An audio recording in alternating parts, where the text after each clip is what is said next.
Opa! Boa tarde, bom dia, boa noite. Como é que vocês estão? Tudo bem? Para quem não sabe, eu sou o Ian.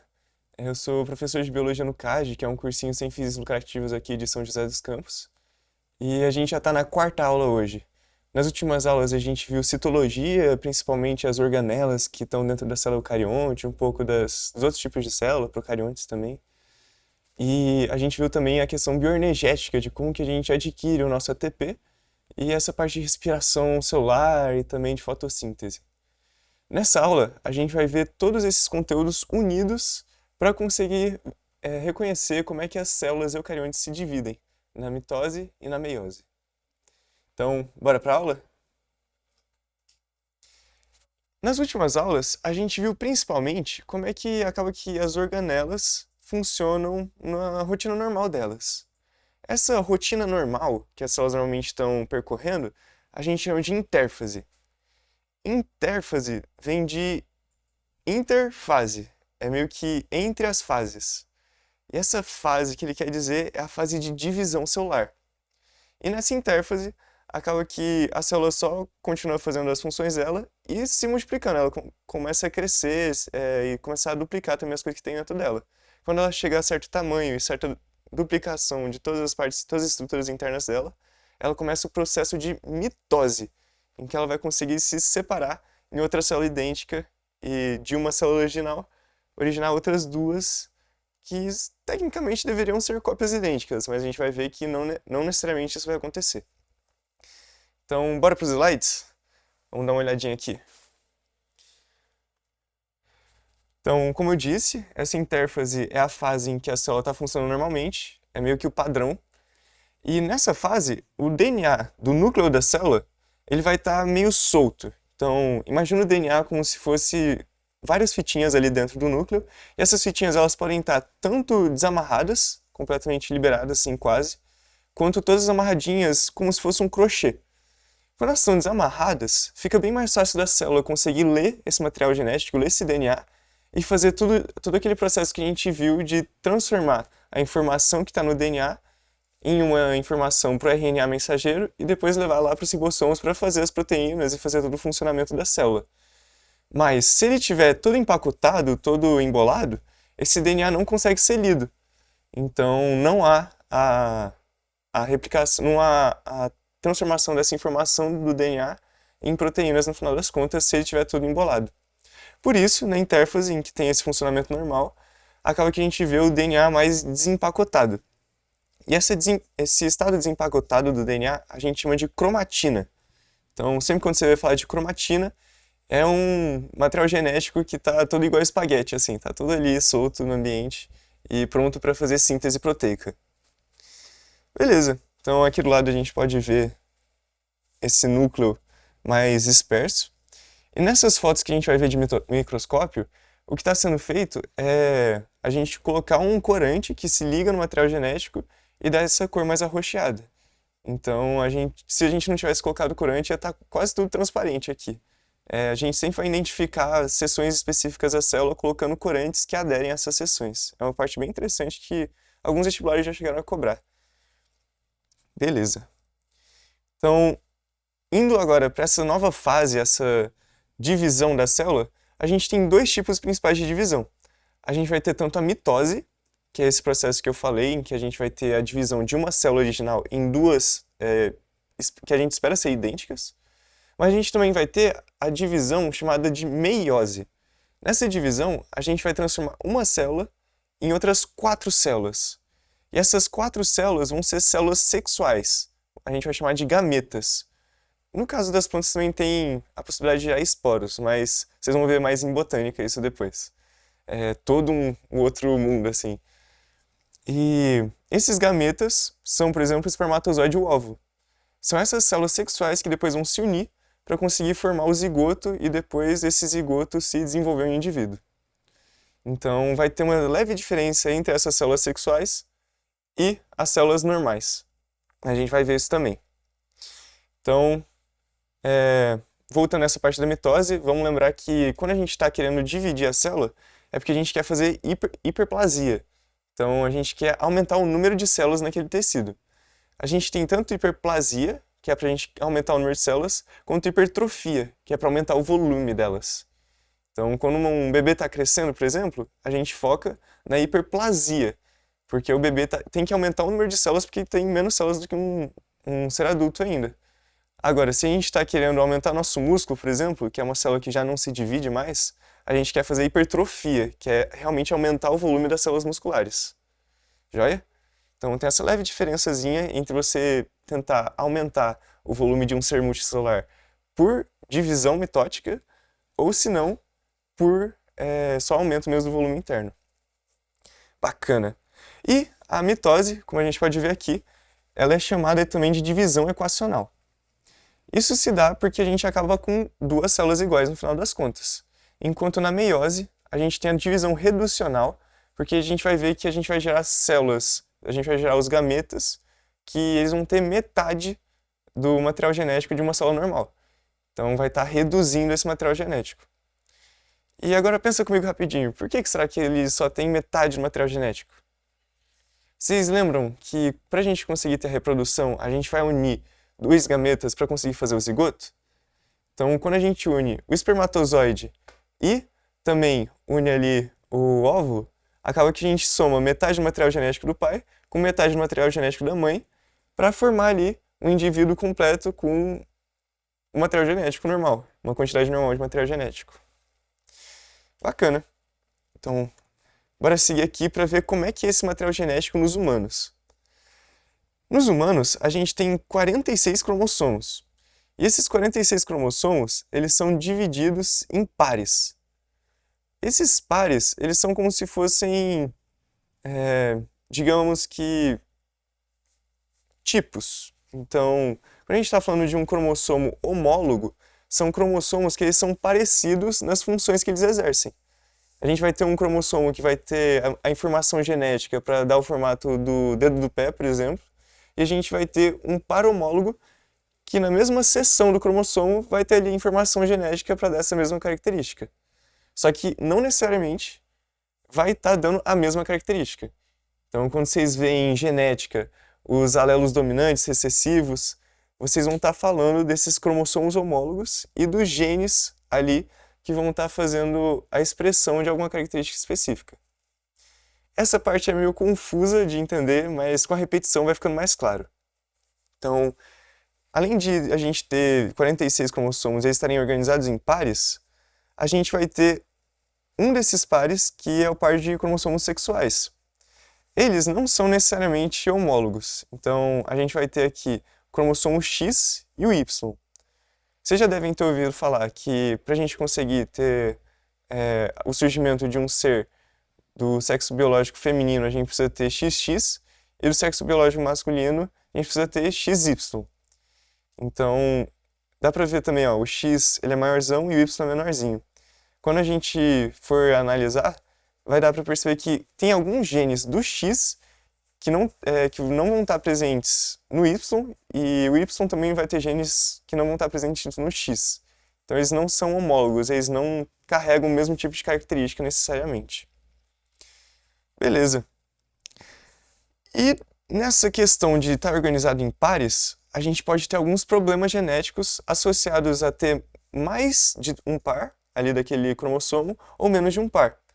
Quando tem uma diferença de número de cromossomos de algum tipo, a gente fala que tem uma aneuploidia, que é realmente ter essa diferença. Ao invés de ter 2, tem 3, ou ao invés de ter 2, tem 1. A mais famosa dessas aneuploidias é a síndrome de Down, que é a trissomia do cromossomo 21. Então, se vocês forem ver aqui o 21, esse pequenininho aqui, numa pessoa que tem síndrome de Down, você vai ver aqui um terceiro cromossomo juntinho, caracterizando essa síndrome. Beleza. Uma outra coisa. Vocês vão ver isso em genética também. Quando a gente fala de cromossomo, genes, qualquer coisa somática, a gente está querendo dizer que é uma coisa que não está relacionada ao sexo. Então, célula da pele, por exemplo, é uma célula somática, porque ela não está exercendo uma função direta ali na reprodução. Então, cromossomo somático é aquele que também não está exercendo uma função direta ali na reprodução e determinação do sexo. A gente vai ter 22 cromossomos somáticos e um sexual. Aí tem essa divisão também. 22 tipos de cromossomo, né? No total vão ser 44. Bacana. E, para terminar essa parte, isso daqui é só o genoma humano. Mas a gente pode ter genomas de outros tipos de seres vivos, plantas, animais também, alguns animais invertebrados vão ter essa mudança, em que não necessariamente a gente é diploide. Então a gente não vai. A gente não, esses seres, né? Eles não vão ter eles não vão ter um par de cromossomos de um tipo. Eles podem ter 3, 4, 5. O exemplo que eu trouxe aqui é o morango, que ao invés de ter 2 de cada tipo, ele tem 8. Então a gente vai ter um morango com 8 cromossomos por tipo e 7 tipos. Então totaliza ali 56 cromossomos. É muita coisa para um tipo só. Tem gente que teoriza que isso pode ser uma forma da gente aumentar o crescimento da planta, por exemplo. Porque a gente tem mais sítios de transcrição e transformação dessa informação do DNA em proteínas. Então dá para fazer em paralelo ali e aumentar a velocidade de crescimento, de funcionamento, metabolismo e tudo mais. Mas a gente vai ver que essa multiplicidade diferente pode estar associada com outras coisas também, nas umas questões que eu trouxe aqui. Beleza, acho que nessa parte é isso. Então mantenha em mente que não existem apenas cromossomos, pares de cromossomos, a gente pode ter trios, quartetos e assim por diante.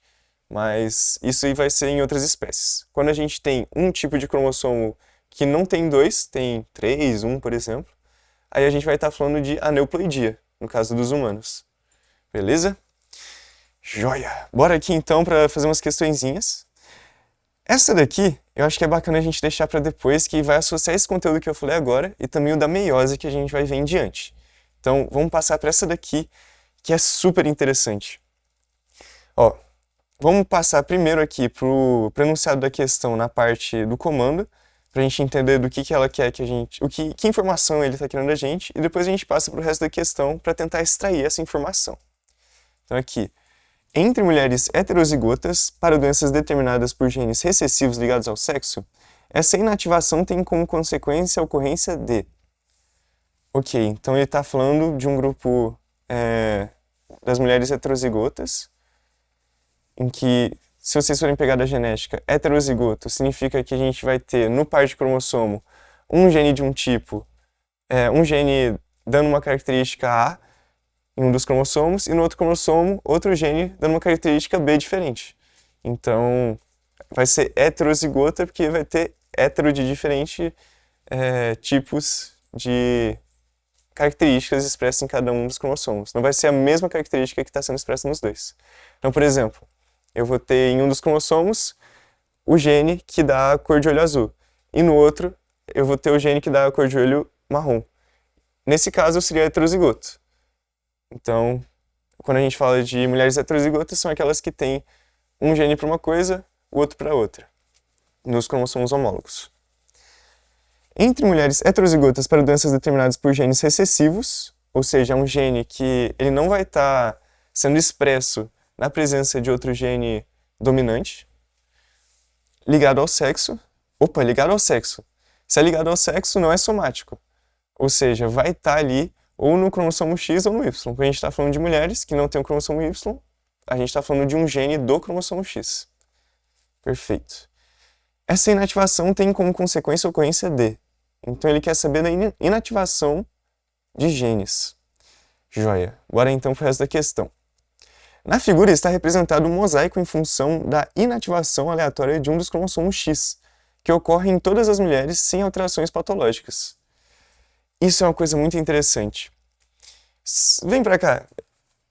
Você já parou pra pensar, poxa, se nos homens a gente tem o cromossomo X e o Y, e nas mulheres a gente tem 2X, a expressão gênica ia ser diferente na questão da produção dos genes do cromossomo X.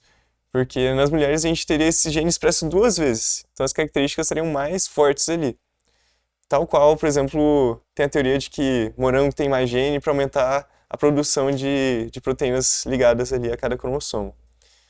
Só que, nesse caso, a gente vai ter a inativação de um dos cromossomos X nas mulheres para que não ocorra esse excesso de produção de genes. Então, de transformação desses genes em proteína. Então, a informação desses genes em proteína. Essa inativação, ela ocorre de maneira aleatória, então vai ter partes do corpo em que inativou um dos cromossomos X e outras partes do corpo em que inativou o outro. E aqui a gente tem isso representado. No caso em que um dos cromossomos X tinha a característica que a gente está colorindo aqui da cor preta, e o outro tinha a característica que a gente está colorindo da cor branca. Então, nessas células aqui, acabou que se apresentou a característica do cromossomo X com a característica branca, quanto aqui do cromossomo X com a característica preta. É meio que como se a gente tivesse bloqueado um dos cromossomos ali para não ser lidos pelas células no funcionamento normal delas. E isso, em outros animais, pode até gerar diferenças visíveis. Então, enquanto aqui é só uma diferença genética que não gera uma mudança visível na pessoa, nos gatos, por exemplo, a gente tem ali associados os genes que dão cor à pelagem no cromossomo X, ou no equivalente, né? Em que, quando a gente tem essa expressão diferenciada, acaba que onde a gente inativa fica de uma cor e onde ativa fica de outra. Então, quando você vê um gato listrado, tem grandes chances de ser, na verdade, uma fêmea, em que houve essa inativação e ativação aleatória durante o processo de crescimento do ser vivo. Legal, muito interessante, né? Então, aqui está falando dessa propriedade, e já com essa informação acho que já dá para a gente matar a questão de uma vez. Vamos aqui para as opções. Letra A. Vamos reler aqui. Essa inativação tem como consequência a ocorrência de pleiotropia. Nesse caso, não vamos preocupar muito com pleiotropia, eu acho que não precisa ir atrás disso para essa aula. Vamos focar mais nessa parte mais básica que costuma cair mais. Então, se vocês quiserem, vão atrás, dêem uma pesquisada. Eu acho que vale a pena falar sobre pleiotropia também. Mas o foco agora a gente é trabalhar nessa parte mais básica da genética. Então, B. Mutação gênica. Não. Então, mutação gênica, lembrem que está associado à transformação do DNA por algum dano, alguma coisa do tipo. Então, durante a replicação de uma célula, pode acontecer uma quebra, uma clivagem ali da fita de DNA, a célula conserta, só que fica algum errinho. Esse errinho a gente chama de mutação. Nesse caso, a gente não está falando diretamente de multiplicação e nem de fatores que geram erros genéticos, então não está associado à mutação. C, a gente vai estar falando de interação gênica. Interação gênica está associado a dois genes diferentes contribuindo para alguma característica juntos. Então, eles interagem entre si para intensificar ou cortar essa expressão. Vocês vão ver mais na parte genética também. D, a penetrância incompleta. Também está associado nessa questão de interação entre diferentes genes. E E, a expressividade variável. Aqui, o gabarito realmente vai ser a letra E, em que a gente vai ter a expressividade, ou seja, o cromossomo que é realmente usado, expresso, cujas informações são realmente usadas e expressas pela célula, vai estar variando de acordo com a parte do corpo da pessoa, porque houve aquela seleção inicial meio que aleatória. Então, o gabarito aqui dessa questão é a letra E, expressividade variável. Uma coisa que eu acho legal da gente pensar quando a gente está vendo questões do Enem é pensar em, poxa, como é que eu consigo descobrir se uma questão está falando de um negócio que tem a ver diretamente com o texto, com o comando e tudo mais, e uma coisa que não necessariamente está diretamente ligada, mas podia estar. Porque eu vou dar um exemplo mais prático. Imagina, por exemplo, que eu falo que Joaquim deitou na rede e caiu. Esses dois fatores, deitar na rede e caiu, podem estar associados, mas tem que ter alguma coisa influenciando ali no meio para eles serem ligados. Agora, imagina, Joaquim ficou em pé na rede e caiu. Tá vendo que ficar em pé na rede é um fator muito mais próximo de você acabar caindo do que deitar na rede? Então, nesse caso, ficar em pé na rede está muito mais próximo de uma correlação ali com cair do que deitar. A mesma coisa é com biologia. Então, tem muitas questões que falam de alguma coisa que pode ter a ver com a queda, mas que não estão diretamente relacionadas com a queda. Então, precisaria de um fator no meio ali para linkar essas duas informações. A gente vai ver em outras questões, essa questão aqui não tem tanto isso, mas em outras questões isso é bem importante. Ver o que realmente está mais próximo de linkar as duas informações do que o que está possivelmente correto. Porque porque sempre vai ter várias possivelmente corretas. Beleza. Bora passar então agora para a questão do DNA e como que a gente vê ele como cromossomo, cromatina e tudo mais. As fitas de DNA, que nem a gente viu na última aula, são uma união, é um polímero feito de nucleotídeos. Esses nucleotídeos, eles formam uma fita de dois polímeros. Essa fita é a fita do DNA, ou do RNA, né? E ela vai ter esse formato aqui. No caso, o RNA é uma fita única, né? Não vai ter a duplinha aqui. E essa é a unidade básica que o DNA vai estar meio que aberto na parte de leitura, ele vai estar assim. Mas normalmente na célula, para economizar espaço, a gente vai estar sempre dobrando o DNA, empacotando ele, para ele não ficar completamente emaranhado. Porque vocês já devem ter deixado um fone de ouvido, por exemplo, em qualquer lugar, mochila, e daí quando você vai ver ele de novo, ele está todo embaraçado. E acontecer a mesma coisa com o DNA se a gente não conseguisse dobrar ele. Que nem quando a gente pode dobrar o nosso fone de ouvido para ele não sair todo emaranhado depois. Então, normalmente a gente só vai desemaranhar o DNA para fazer a leitura de uma parte específica e depois dar uma emaranhada de novo. A cromatina, que nem eu disse, é um formato menos emaranhado, mas ainda assim está levemente emaranhado para evitar todo esse embaraçamento. Então, aqui, na primeira divisão, a gente vai ter o DNA sem estar emaranhado. Depois a gente começa a emaranhar ele usando as histonas. E a gente começa a emaranhar essas histonas mais ainda para começar a formar aqui o cromossomo. Nesse caso, a gente tem uma fita única aqui, que vai estar no formato de cromatina, né? A gente ainda está com a fita livre, então teve esse leve emaranhamento para conseguir formar essa fita, mas está vendo que ela ainda não está tão emaranhada quanto quando a gente chega aqui no emaranhamento máximo. Então ela aqui que a gente chama de cromatina. Fica como se fosse um espaguete. Essa cromatina, ela pode ser duplicada, então a gente passa por um processo de duplicação do DNA e ela vai ficar com uma cromátide irmã que a gente diz.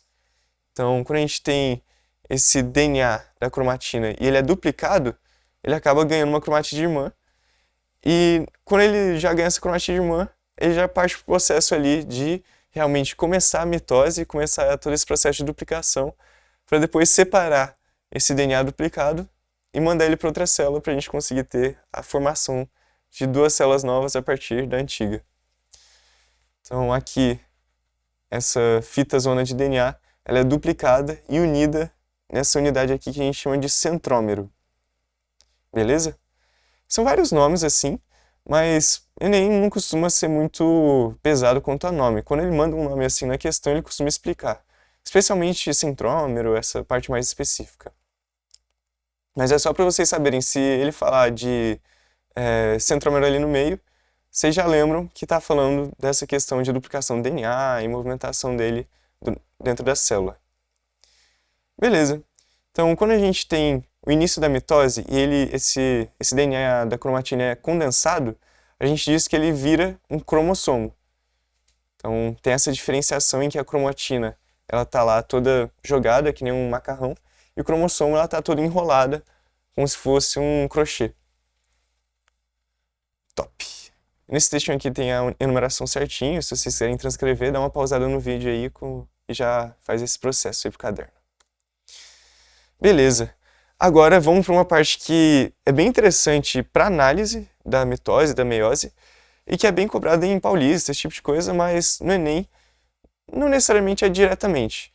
Tem a grande possibilidade de vir em gráficos, mas dá para fazer uma análise mais tranquila dessa questão. Não precisa ficar tanto no campo da imaginação, dá para ver ali a coisa acontecendo. E isso é agora a nossa separação quanto ao C e ao N. Quando a gente está falando da divisão da célula, a gente chama de C o número de fitas de DNA que estão ali dentro daquela membrana, enquanto o N se refere ao número de cromossomos homólogos. Então, a gente vai ter, por exemplo, no humano, a gente normalmente é 2N, a gente vai ter um par de cromossomos homólogos. E a gente vai ter 2C, normalmente, na intérfase também, porque a gente vai ter duas fitas de DNA, cada uma em um cromossomo. Agora, no final da intérfase ali para a prófase, quando a gente entrar ali na mitose, a gente vai ter o DNA duplicado e unido pelo centrômero. Então, a gente vai dizer que ali a gente ainda continua 2N, só que a gente vira 4C, porque a gente tem 4 fitas de DNA.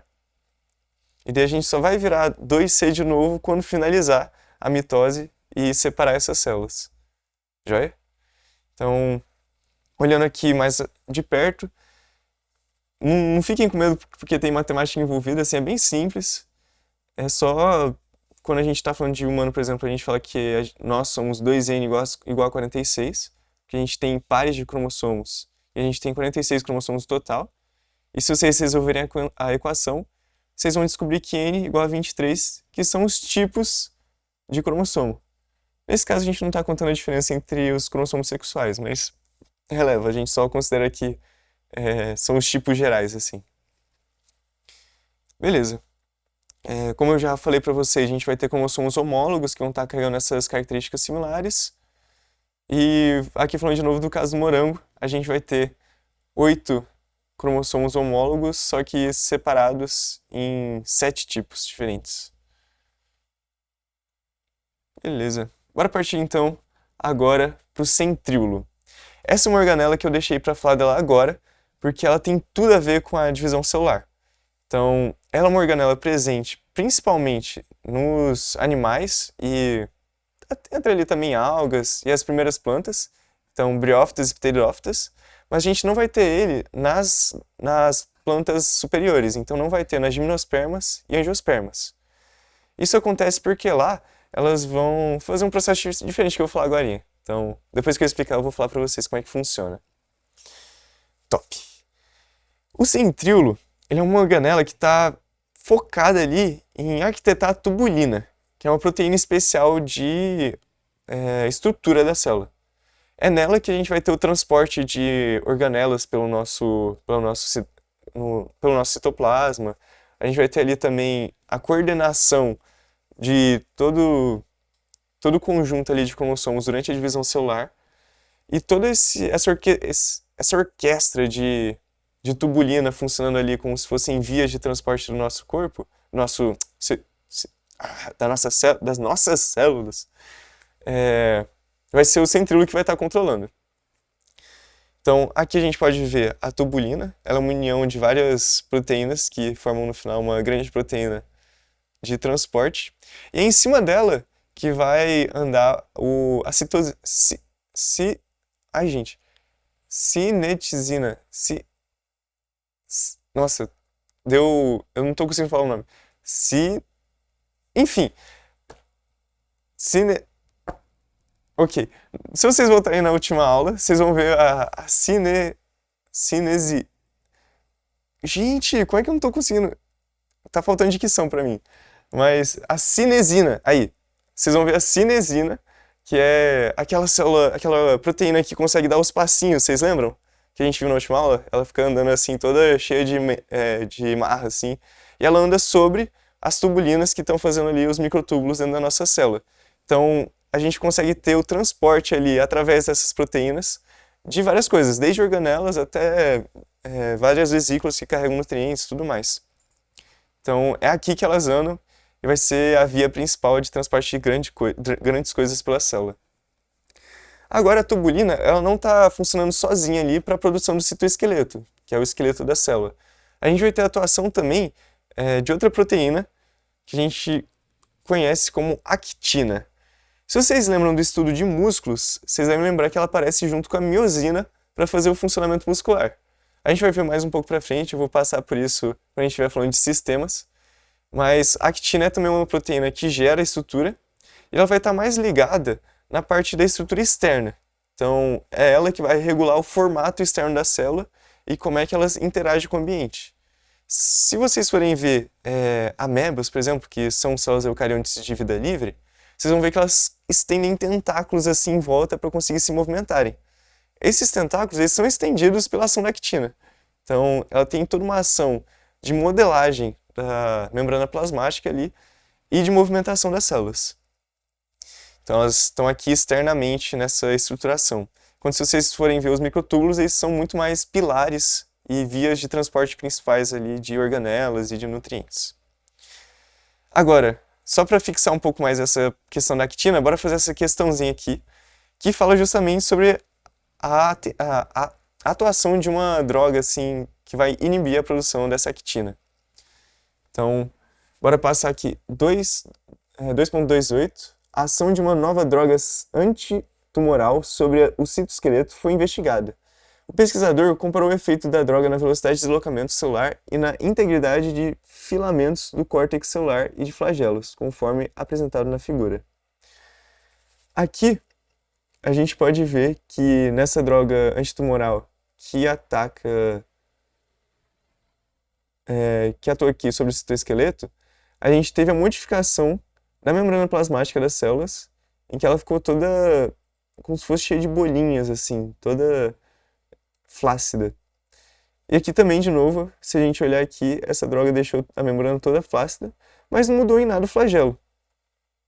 Então, nesse caso aqui, já que a gente acabou de ver actina, obviamente, a gente está falando de uma droga que está atacando ali a actina, mas a gente também pode verificar que não está atacando os microtúbulos olhando para o flagelo. Uma outra função do microtúbulo, além de fazer essa estruturação e movimentação ali dentro da célula, é fazer a produção de flagelos e cílios. Então, essa estrutura externa de movimentação, ela vai estar ligada aos microtúbulos que vão fazer essas pás, que vão girar e fazer as células se mexerem. Então, aqui no espermatozoide, por exemplo, que a gente viu a atuação da droga, mudou só a membrana externa, mas se a gente olhar aqui para o flagelo, ele continua igual. Não teve uma atuação contra esses microtúbulos, só contra a actina. Beleza, então o pesquisador concluiu que a droga age apenas sobre os microtúbulos, filamentos de actina, filamentos intermediários, filamentos de actina e microtúbulos, ou filamentos de actina e filamentos intermediários. Nesse caso, como a gente viu que teve afeto aqui, acabou afetando só essa membrana plasmática, a gente chegou no gabarito B, obviamente. Mas aqui também fala de filamentos intermediários. Esses aqui são outros tipos de proteína que fazem o citoesqueleto também, mas eles estão mais ligados na interação entre o externo e o interno da célula. Eles fazem a integração entre os microtúbulos e a actina ali para fazer também uma estruturação. Mas eles não são tão focais quanto os dois. Então é bom focar tanto nos microtúbulos quanto a actina, que eles têm mais probabilidade de cair. Beleza. Então deu para pegar mais ou menos como é que funciona essa questão do citoesqueleto. Agora vamos ver como é que ele vai atuar na mitose da célula para conseguir ter essa replicação e divisão celular de uma célula mãe em duas células filhas. Aqui a gente tem outra questãozinha. Também é uma questão sobre tumores, mas eu quero fazer ela depois aqui da nossa divisão mitótica, que vai fazer mais sentido também. A gente vai passar voltando fazendo essas questões para associar os conteúdos, como é que eles estão interligados. Beleza, vamos começar então de verdade agora, mitose. Na mitose, que é a divisão equacional, a gente vai ter várias fases diferentes até a conclusão dela. Então eu já falei da prófase, que é a fase normal, eu já falei da intérfase, quer dizer, que é a fase normal entre fases, mas eu não falei o que acontece ali na mitose, desde o início até o fim, para a gente ter essa separação de uma única célula em duas. Na prófase, a gente teve ali na intérfase, a gente teve ali o crescimento da célula. Então, fase de vida normal, começa a juntar ali nutrientes e tudo mais, e começa a duplicar todo o material genético, todas as organelas, fica com tudo em dobro. E quando termina de duplicar tudo, inicia a mitose através da primeira etapa, que é a prófase. Então, na prófase, a gente vai iniciar todo esse processo de mitose fazendo o desmantelamento do núcleo para liberar esses cromossomos, se a gente conseguir mexer com eles à vontade, e a formação do fuso mitótico.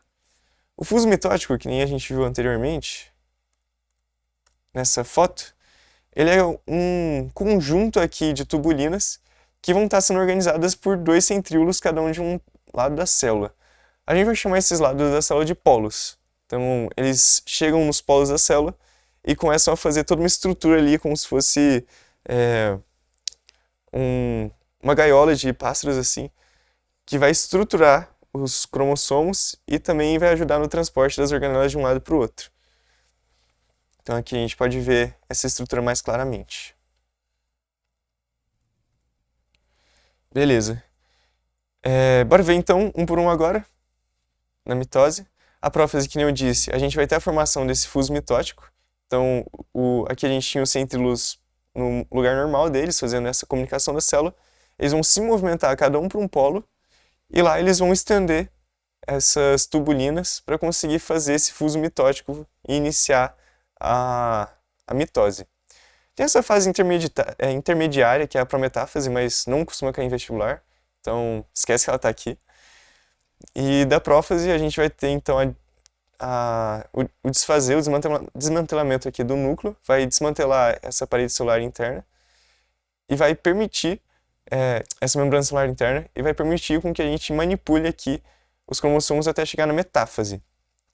A metáfase, ela é o processo de separação desses cromossomos em uma placa. É como se a gente pegasse cada um dos centríolos de um lado do cromossomo e começasse a empurrar todos eles num cabo de guerra assim, até que eles ficassem todos no meiozinho da célula.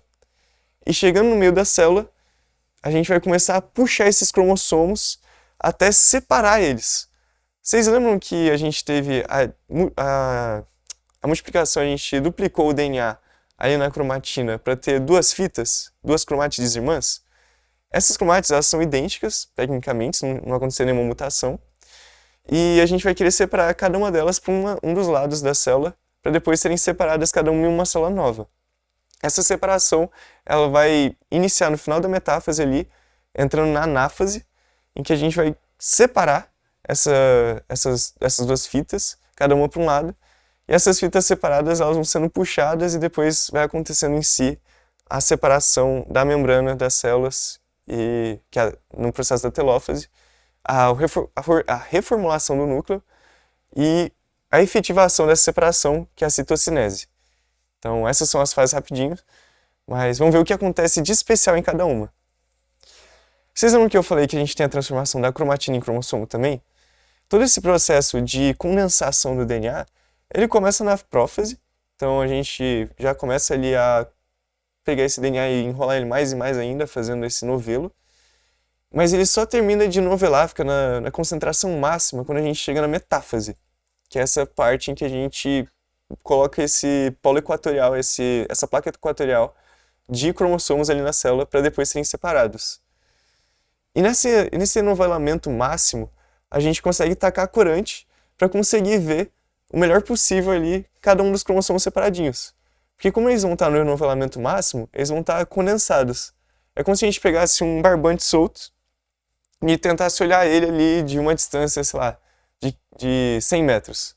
Se o barbante estiver todo solto no chão, a gente não ia conseguir ver ele direito, ia ser só uma fita fininha. Agora, quando ele é emaranhado, ele é todo amassado juntinho, a gente consegue ver a bola ali de barbante mesmo de longe. Essa é a mesma ideia. Com a condensação máxima ali dos cromossomos, a gente vai conseguir ver eles muito melhor no microscópio e separar para conseguir detectar a aneuploidia, número de cromossomos, caracterizar o genoma e tudo mais. Então, quando a gente vê fotos de genoma, de cromossomo, essa foto está vindo ali da metáfase, ou logo depois, em que a gente tem essa condensação máxima do cromossomo. Depois da metáfase, quando a gente tem essa separação das cromátides irmãs, já começa o processo de descondensação. Então, dali para frente, só começa a desenovelar e vai perdendo essa densidade. Beleza. Então, sempre quando vocês verem foto, lembra que provavelmente foi feito na metáfase aquela análise. Agora, depois da metáfase, essa separação inicia o processo da anáfase, que é a separação mesmo das cromátides, cada um para o lado, para iniciar esse processo de criação de duas células novas mesmo. Então, cada polo da célula mãe vai acumular DNA de um lado, e esse DNA vai começar a ser encapsulado. Quando ele já começa a ser encapsulado e inicia esse processo de separação das membranas, a gente entra na telófase, que é só a finalização da encapsulação em dois núcleos novos, e também a gente acaba a telófase ali no processo de citocinese, que é a quebra da célula em outras duas células. Cito vem de célula, cinese vem de quebra. Então, de também movimentação, que parece que a gente está meio que fazendo uma força centrífuga assim, separando a célula. Então, são essas as 5 fases, os 5 acontecimentos principais, passando ali pela prófase, metáfase, anáfase, telófase, E no final, para completar, citocinese. Beleza. Então, nota aqui que quando a gente está na mitose, na equacional, né, a gente manteve o, o número 2N de cromossomos no final. A gente manteve os pares. A gente começou aqui com 2 de cada um. Aqui não tem os 46, né? Senão a imagem ia ficar muito poluída. Mas no final do processo, a gente acabou com a mesma quantidade de cromossomos que a gente tinha no início. Então, manteve essa equacionalização da divisão. Agora, vamos fazer um exercíciozinho aqui de onde está o óleo. Vamos tentar identificar nessa foto aqui cada uma dessas fases. Para fazer isso, eu vou puxar aqui a canetinha, mas vocês já podem ir identificando. Ó. Vamos identificar primeiro aqui a mais característica de todas, eu acho que é a anáfase. Na anáfase, a gente já tem a divisão ali dos cromossomos cada um para um lado, mas ainda não iniciou a separação das células em si. A gente pode ver aqui, por exemplo, tem a separação dos cromossomos cada um para um lado. Só que aqui tem uma estrutura, como se fosse uma parede formando já. Então, nesse caso, a gente pode caracterizar como se fosse telófase. Porque já aconteceu a anáfase, cada uma das cromátides irmãs foi para um canto, só que a gente já vê a formação dessa divisão celular. Aqui já não tem essa divisão, cada um está num canto, então anáfase, chegando na telófase quase. Aqui os cromossomos eles estão todos condensados num plano só. Então, de novo, formou o plano equatorial, a gente estava falando de metáfase. Aqui, Mzinho de metáfase. Agora, aqui a gente teve a duplicação do... Aqui é o nucleolo, é uma estrutura interna do núcleo que vai conter um armazenamento interno de RNA e RNA ribossômico para conseguir fazer a produção ali de ribossomos. É parte do núcleo e também acaba sendo dividido nessa parte da mitose. E dá para ver que já iniciou essa parte de multiplicação, mas não iniciou a condensação em si. Então, nesse caso, a gente está na intérfase. Aqui, de novo, anáfase, está separadinho. Aqui, metáfase, dá para ver até os microtúbulos aqui, bonitinho. Aqui, nossa, tá bem confuso, não dá para ver se o núcleo ainda está aqui direito. Mas eu diria que aqui a gente está numa metáfase quase, tá tipo saindo da prófase, chegando na metáfase, em que ainda está empurrando para o centro esses cromossomos. Então, vou botar aqui metáfase, vai. Aqui é a mesma coisa do último aqui, intérfase, né? Dá para ver a divisão, mas ainda não tem a condensação. Aqui intérfase nem começou a duplicar ainda, intérfase, aqui também intérfase. Ah, se bem que tem uma concentraçãozinha, mas dá para tacar a intérfase. E aqui a gente já tem a condensação. Isso daqui é o início de uma prófase. A gente pode ver que a cromatina está virando cromossomo aqui nessas estruturas cilíndricas. Beleza, aqui também tem a formação de estruturas cilíndricas, eu acho que dá para botar na prófase. Anáfase aqui claramente. Anáfase também. E aqui uma baguncinha. Acho que também ainda prófase para metáfase, que nem essa daqui. Então, bora botar metáfase aqui. Aqui intérfase também. Aqui também. Aqui também, e assim por diante. Dá pra ver que é bem fácil de detectar em que parte do processo de divisão celular tá, né, as células. Bem legal. E para botar na prática, bora fazer uma questão que faz exatamente isso. Então, para estudar os cromossomos, é preciso observá-los no momento em que se encontram no ponto máximo de sua condensação. A imagem corresponde ao tecido da raiz da cebola, visto ao microscópio. E cada número marca uma das diferentes etapas do ciclo celular. Ó, cebola, vocês têm que lembrar que é o quê? Angiosperma. Então, no caso, a gente não vai ter os centríolos ali fazendo a coordenação desses microtúbulos. Para ter essa coordenação toda, a gente tem o que a gente chama de centros organizadores de microtúbulos das plantas, dessas plantas superiores, só que eles não são uma organela observável assim, não são uma organela em si, porque eles são dispersos. Então, ao invés de ser uma concentração do poder de organização de microtúbulos num lugar só, são várias unidades assim largadas por aí que vão estar ajudando a coordenar essa organização dos microtúbulos. Então, acaba que viram estruturas e não organelas com uma função específica ali, concentrado tudo num lugar só. Mas mesmo assim, a gente consegue ver todo esse processo de separação, tudo bonitinho. Então, ele quer saber: a imagem corresponde ao texto de raiz de cebola visto ao microscópio e cada número marca uma diferença do celular. Qual número corresponde à melhor etapa para que esse estudo seja possível? Ele quer fazer um estudo na maior condensação. Aquilo que eu falei, maior condensação fica mais fácil de detectar que cromossomo é o quê. Então, vamos procurar a metáfase, que é o momento em que a gente tem a maior concentração. Vendo nesse zoom aqui, já dá para gabarito 3, né? Claramente, que a gente tem a formação do polo e tá todo mundo organizado aqui, do polo não, do plano, e tá todo mundo organizado nesse plano equatorial aqui, caracterizando a metáfase. Já vamos classificar aqui na hora: anáfase, aqui telófase, aqui. Ó, tá difícil de caracterizar aqui, tá muito granulada a imagem, né? Mas como aqui tá mais disperso, tá um cinza mais homogêneo, eu diria que aqui é uma intérfase e aqui uma prófase. Que aqui já dá pra ver uma concentração maior aqui, como se estivesse formando já os cromossomos. Então, é isso, assim, bem simplesinho. Bora começar agora, então, a meiose. O que a gente viu de mitose, então, até agora, pra gente recapitular?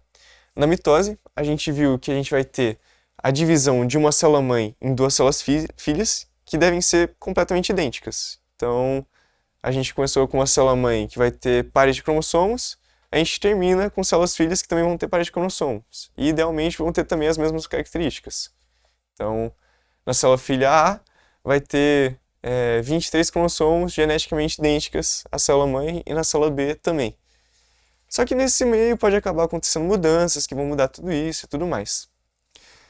Agora, a mitose, como a gente viu ela agora, ela funciona num processo de divisão celular para aumentar o número de células. Só que esse processo de divisão celular, ele pode acontecer tanto ajudando o nosso corpo. Então, na pele, a gente precisa ter muita mitose para acontecer o replenishing, Ai, produção, como é que é o nome em português?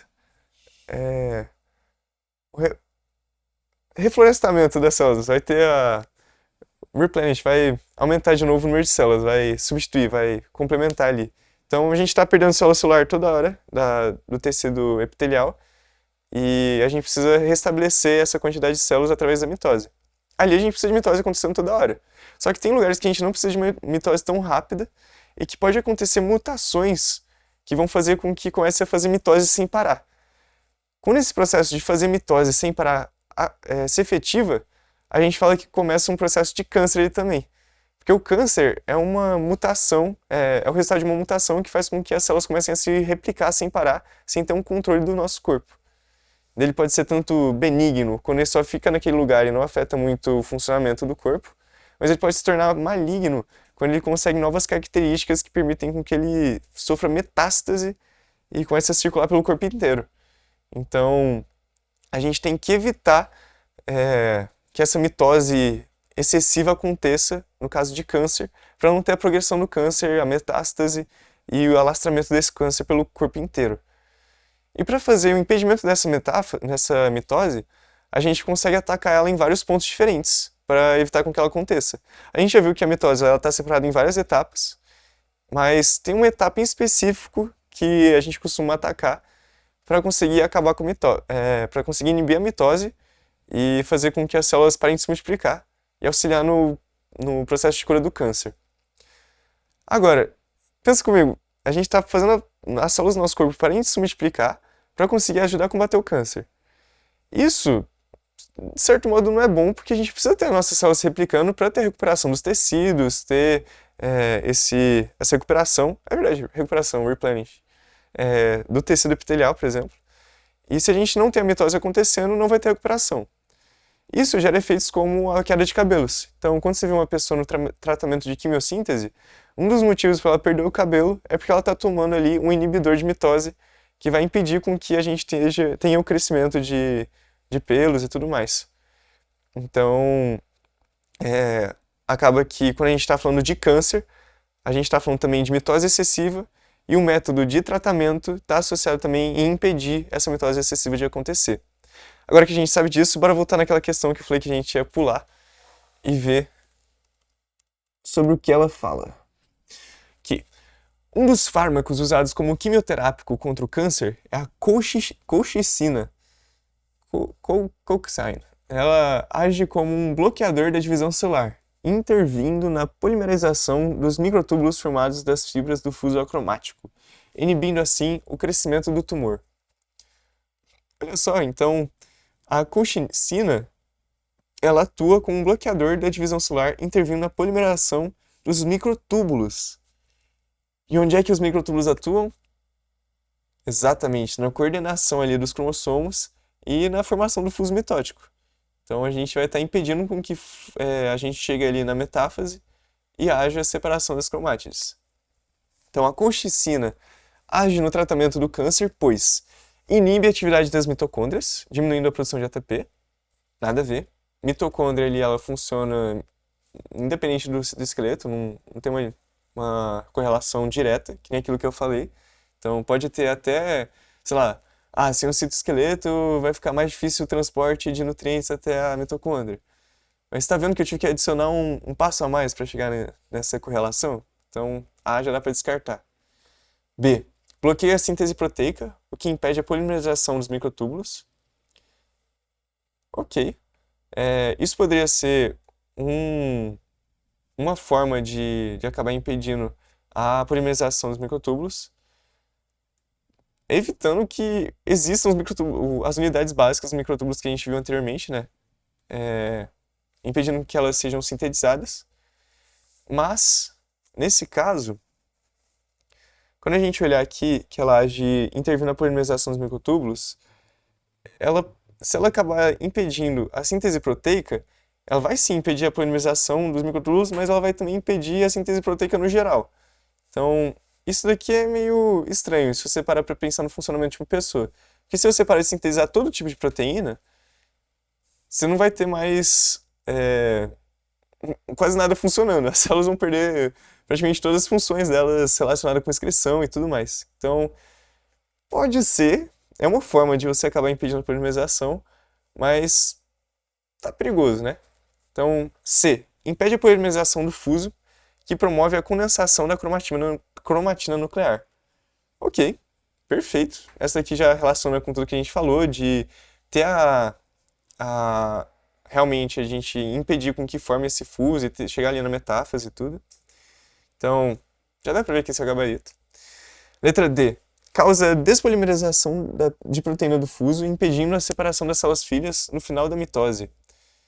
Nesse caso, ele pode impedir no final da mitose, mas se ele impede essas proteínas do fuso ele despolimeriza essas proteínas do fuso, a célula nem vai conseguir chegar lá, né? Porque antes mesmo de chegar na parte final, já vai ter despolimerizado, então não faz muito sentido ser só nessa parte final de separação das células-filha. E promove a despolimerização das fibras do fuso, impossibilitando a separação dos cromossomos na divisão. Ok, faz sentido também, mas agora isso daqui também de despolimerização, a gente pode voltar aqui e ler que interve na polimerização dos microtúbulos. Então, se ele interve na polimerização, ele está intervindo no processo de criar essa estrutura de microtúbulos. Se ele está impedindo no processo de criação, ele não está intervindo no processo de meio que desconstrução dessa estrutura. Então, aqui ele está dando enfoque justamente em intervir com que aconteça, não em fazer com que desaconteça. Ou seja, acaba que essas questões estão focando no sentido errado. O enunciado está direcionando a gente nesse sentido de impedir com que algo aconteça e não de retardar esse efeito depois.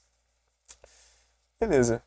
Então, gabarito, né? Letra C. C, né? Impede a polinização do fuso e promove a condensação da cromatina nuclear. Beleza.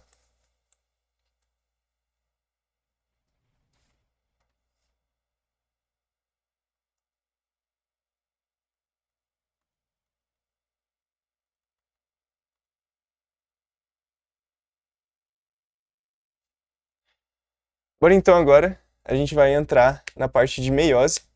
Depois a gente volta naquela questão que a gente viu no início de meiose para terminar. Então, a meiose, ela vai ser, que nem eu falei, uma forma da gente formar os gametas. E durante a meiose, a gente vai ter duas etapas, a meiose 1 e a meiose 2.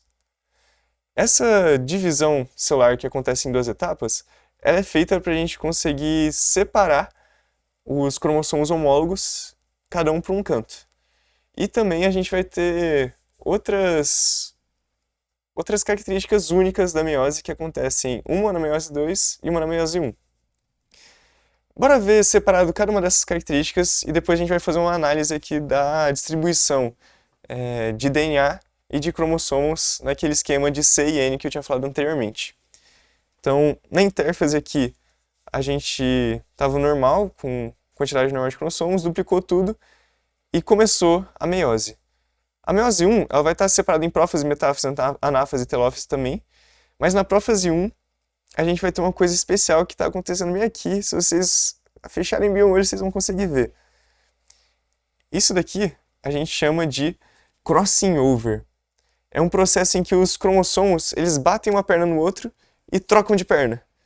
Então, um cromossomo fica com uma perna, o outro fica com outra. Isso é feito para a gente conseguir aumentar a variabilidade genética das células que estão passando ali pela meiose para virar depois os gametas. Então, a gente consegue fazer uma mistura, uma mistureba entre os cromossomos homólogos para passar genes de um para o outro e de outro para um. Nesse processo, acaba que a gente cria cromossomos com combinações de genes diferentes da original.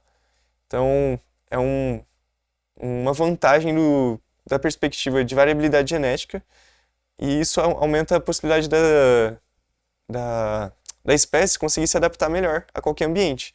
Porque, às vezes, uma combinação de genes ela vai ser favorável e a gente não vai ter ela porque um dos genes está num cromossomo, o outro estava no outro e eles não vão estar juntos num cromossomo só.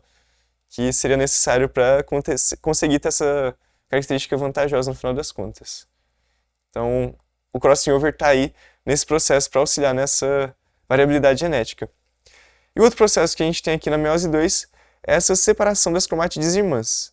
Então, enquanto na meiose 1 a gente duplicou e fez crossing over, a gente acabou separando aqui os pares homólogos de cromossomos e cada um desses pares foi um para um lado, um para o outro, e a gente ficou com as cromátides irmãs, cada uma em uma das células resultantes.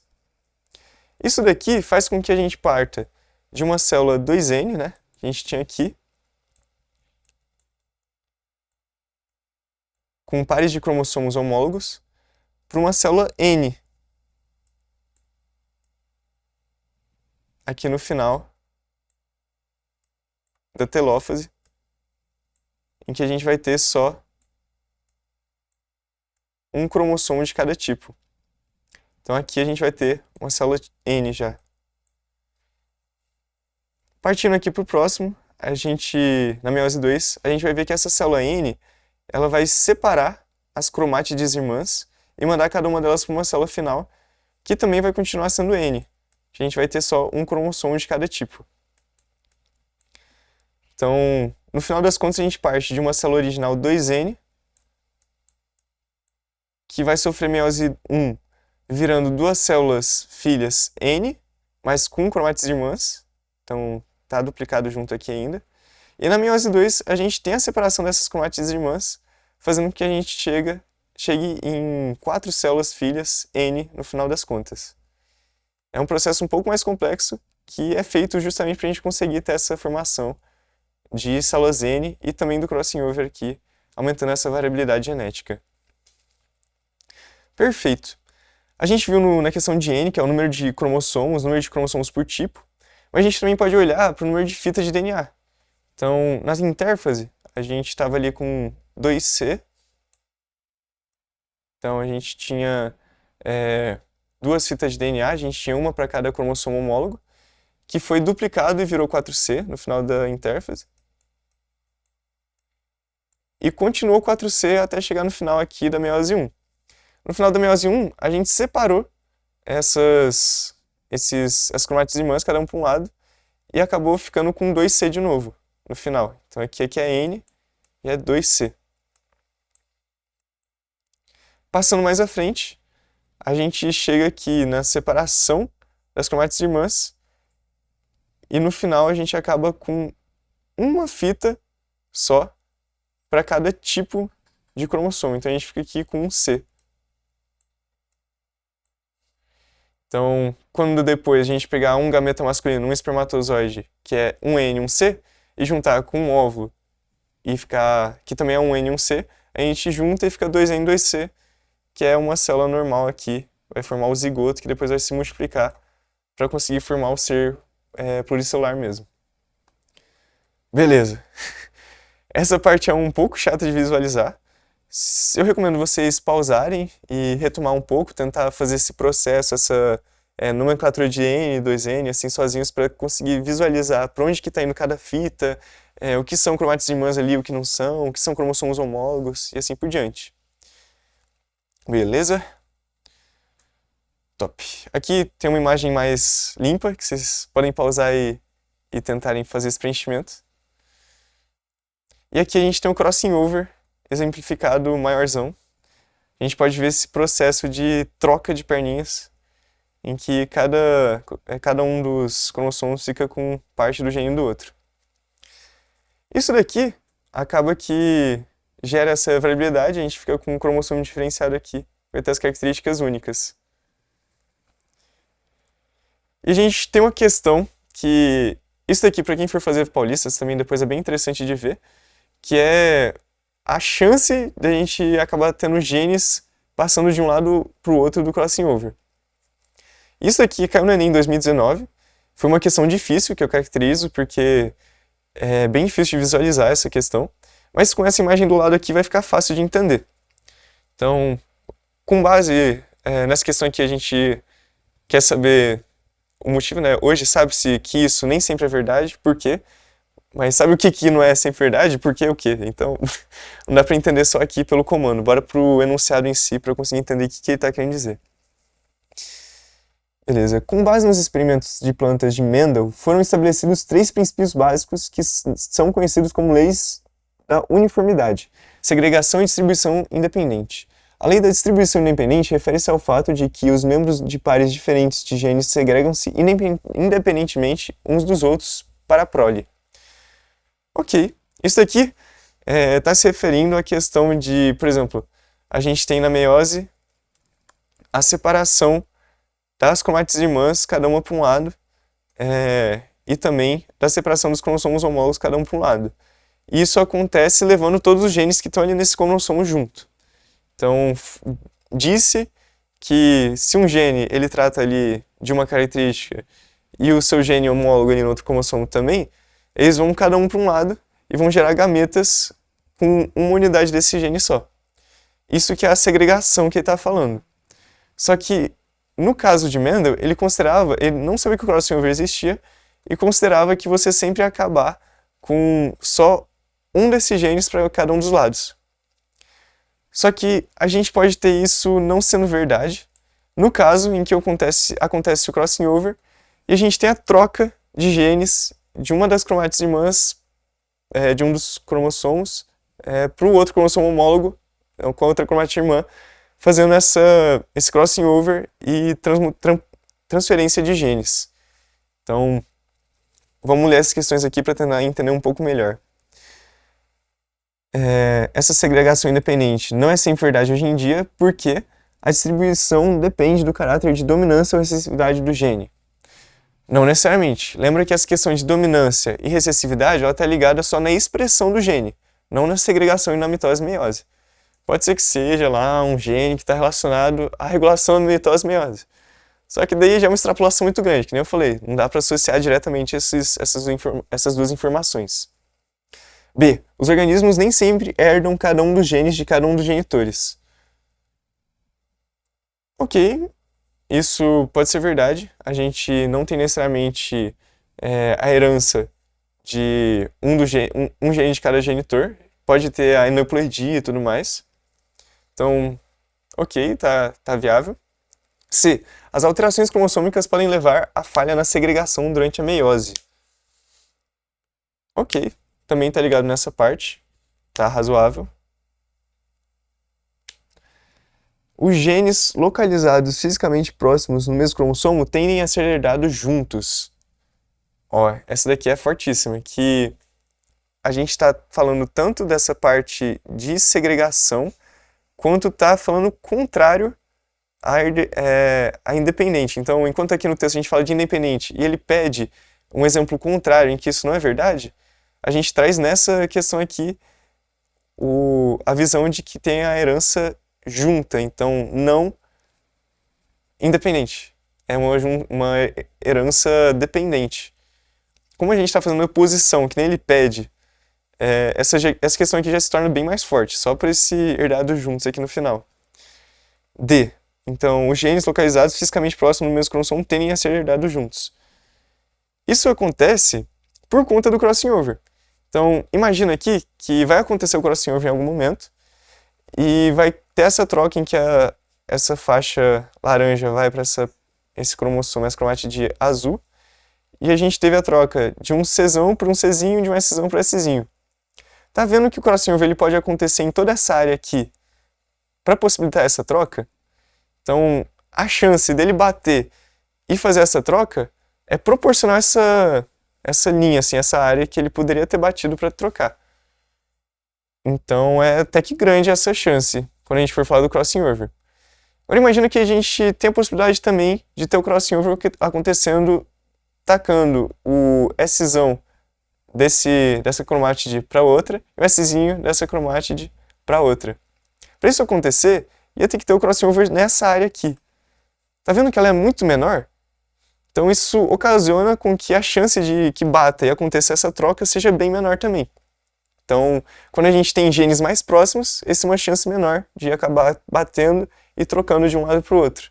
Isso faz com que a segregação, quando a gente tem esses genes localizados fisicamente próximos, seja muito menos favorável no crossing over do que quando está longe um do outro. Faz sentido? Então, quando está longe, que nem o Azão e o Czão, a chance de ser separado no crossing over é bem maior do que quando está perto, que nem no Czão e o Szão aqui. Então, o gabarito aqui é realmente D. Bora voltar rapidinho só naquela questão que eu tinha dito que a gente ia voltar depois da meiose. Aqui. Que está falando também aqui, dessa parte de estrutura celular e tudo mais. Ó, de acordo com a ação antitumoral descrita, que função celular é diretamente afetada pelo paclitaxel. O paclitaxel é um triterpeno polihidroxilado que foi originalmente isolado na casca de Taxus brephilophylla, a árvore de crescimento lento e em risco de extinção, mas agora é obtido por rota química semissintética.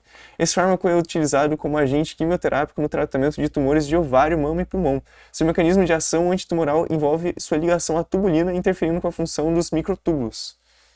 Beleza. Então, de novo, a gente tem os microtúbulos ali sendo uma forma de ataque ali dos antitumorais. Ele quer saber como que a ação antitumoral descrita atrapalha a função celular diretamente. Então ele atrapalha diretamente a divisão celular, o transporte passivo, o equilíbrio osmótico, a geração de energia ou a síntese de proteínas.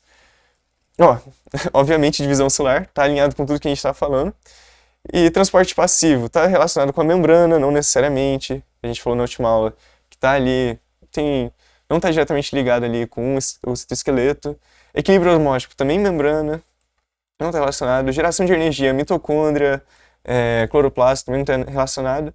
E síntese de proteínas está relacionado com núcleo e ribossomos, também nada a ver. Então, gabarito aqui, letra A. Perfeito!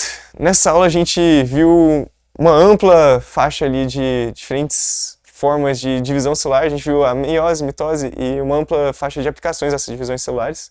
Então, viu como que a mitose atua no câncer, viu como a meiose atua na criação de gametas sexuais. E é isso. Na próxima aula a gente vai começar a ver o que acontece depois da união desses gametas, quando forma um zigoto e ele começa a se desenvolver um ser vivo próprio. Então a gente vai ver toda a parte de embriologia e reprodução humana. Espero vocês lá. Até mais!